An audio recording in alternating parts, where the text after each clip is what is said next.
Kilometre दूर एक गांव लगता है जिसका नाम गंगोली और गांगनोली होता है। गांगनोली में शेखों वाली एक बड़ी मस्जिद है और बड़ी मस्जिद की ऊपरी फ्लोर पर एक मंजिल एक हुजरा बना हुआ है। हुजरा यानी कि कमरा बना हुआ है। उसी हुजरे के अंदर मौलाना साहब जो यहाँ पर नमाज़ पढ़ाते हैं, उनकी पत्नी, उनकी 2 बच्चियाँ भी साथ रहती हैं। मौलाना साहब 11 अक्टूबर 2025 को मस्जिद में तो नहीं थे, लेकिन उनकी पत्नी ज़रूर थी। इसी बीच में 2 कातिल प्रवेश करते हैं और एक के हाथ में एक भारी वस्तु होती है और दूसरे के हाथ में एक धारदार हथियार होता है। जैसे वह प्रवेश करते हैं, देखते हैं कि हुजरे के अंदर मौलाना साहब की बीवी है।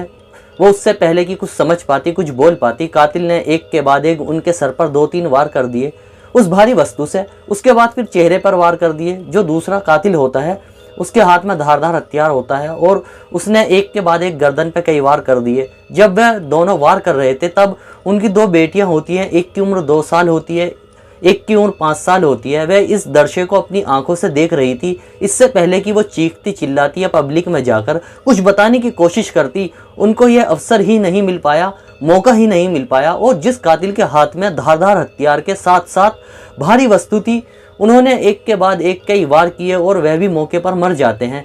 जैसे ही उनकी मौत की खबर लोगों तक पहुंचती है, पता चलता है, तो उसके बाद फिर हंगामा खड़ा हो जाता है और देखते ही देखते यह खबर सोशल मीडिया के माध्यम से पूरे भारत में फैल जाती है। लोगों में एक तरह का डर का माहौल बन जाता है कि आखिरकार क्या हुआ है।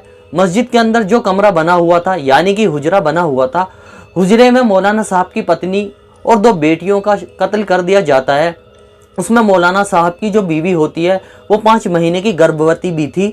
बस इतना था कि यह खबर गाँव में फैल जाती है, आसपास के इलाके में फैल जाती है और जैसे जैसे लोग मौके पर पहुँच रहे थे, बस हंगामा खड़ा हो जाता है। हर कोई यह जानना चाहता था कि आखिरकार मस्जिद के अंदर भी कोई सेफ नहीं है तो कहाँ सेफ होगा। इतना था, इससे पहले कि पुलिस कातिल तक पहुंचती, किसी ने आकर तहरीर दी और तहरीर देने के बाद कहा, जो मुफ्ती साहब है ना, उन्होंने ही यह कत्ल करवाया है।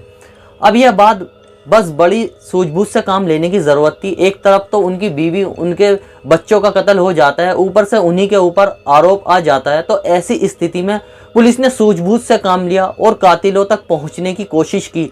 यदि पुलिस को एक सुराग ना मिला होता, यदि कातिल गलती ना करता, तो शायद यह मामला किसी और दिशा में चला जाता और मुफ्ती साहब सलाखों के पीछे अपनी ज़िंदगी गुजार रहे होते।